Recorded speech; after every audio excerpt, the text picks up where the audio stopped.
Here we are in Taos Pueblo, my home. This village is over 1,000 years old. Here within our beliefs, we feel that this is the beginning of time. And right here I am in front of my family's home. And everything here is actually all built out of adobe, water, and straw. What we do is we pour the mixture into a long rectangular mold with about 10 different sections. Each section is about 6 inches deep. And we let the mixture set for a few days or so. And once it is dry, we have what we call adobes, which are the bricks that the homes are made out of. And what we do is we put a foundation of adobe brick on the bottom layer, and we plaster with a certain amount of mud on top and make it a nice flat surface for the floor of the home. And then we just build on the inside, from the inside out. Generally, the walls themselves will only be 1 adobe brick thick, and just depending on how each family maintains their home, each home contains over 100 layers of adobe plaster itself, because we do repair our homes very regularly. So in general here, we try to keep the lifestyle very simplistic. We live completely for the land and maintaining its beauty and the sacredness to us. A majority of our maintenance process here and the building itself is pretty much well known throughout the tribe. Generally, we try to encourage our youth before they reach the age of 16 that they do know how to make adobe brick, because that within itself is a very important legacy of our people here. Maintaining the culture at the same time and the beauty of home. So generally, adobe brick and the process of making the home and the process of plastering is pretty much known by all youth by the time they are reaching the age 16.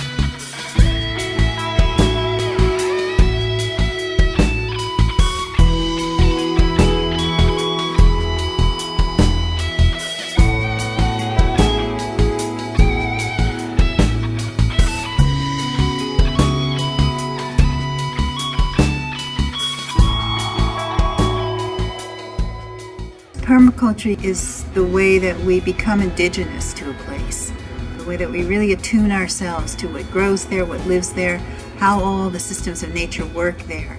And part of that has to become how we inhabit that place, what shelters we build for ourselves, how we actually live on that land. And that's what I love about natural building.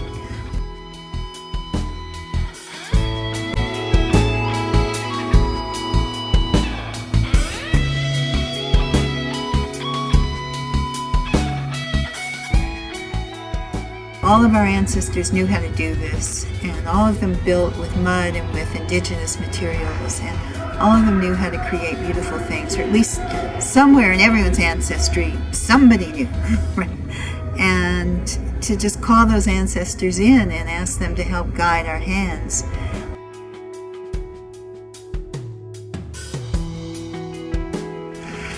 Fantasy with building and architecture started at a very young age for me, building stump forts, tree houses.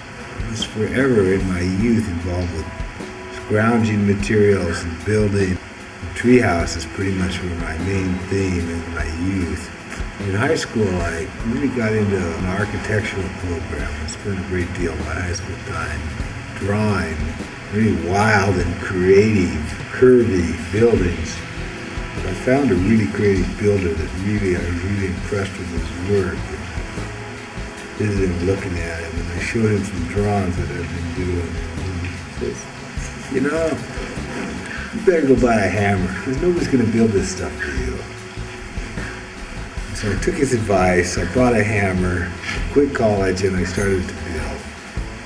I built my first house.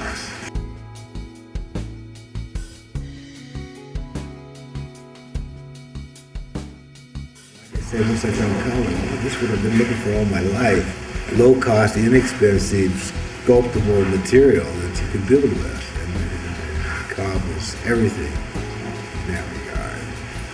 And the beauty and the shape and the forms that we can do with cob, you can't do with any other media.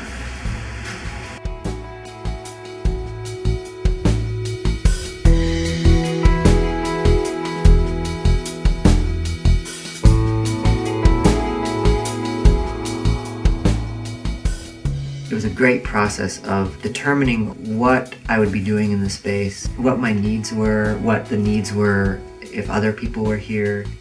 So I designed the house with things in mind, like I have a window that's on the south side that has shelving in it for sprouting wheatgrass. And there's a little warm nook that's a good spot for sourdough cultures and yogurt cultures.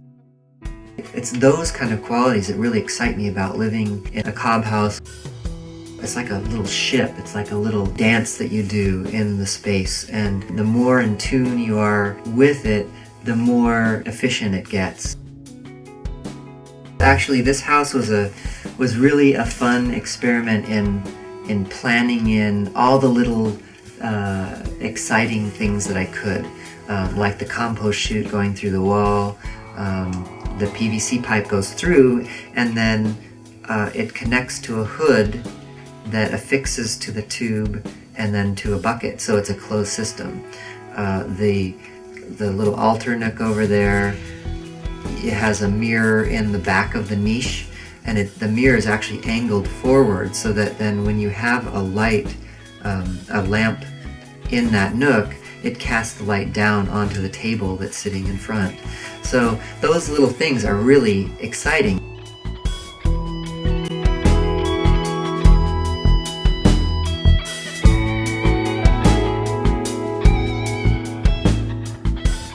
All these things are ancient materials. They're somewhat ancient techniques, but the buildings that are resulting now are thoroughly modern. They're modern structures because we're using ancient materials, but we're applying them in a modern context and a modern design. And so we're coming up with buildings that are way, way more efficient. It's not about going back into the dark ages. It's about taking these materials and moving very much into the future.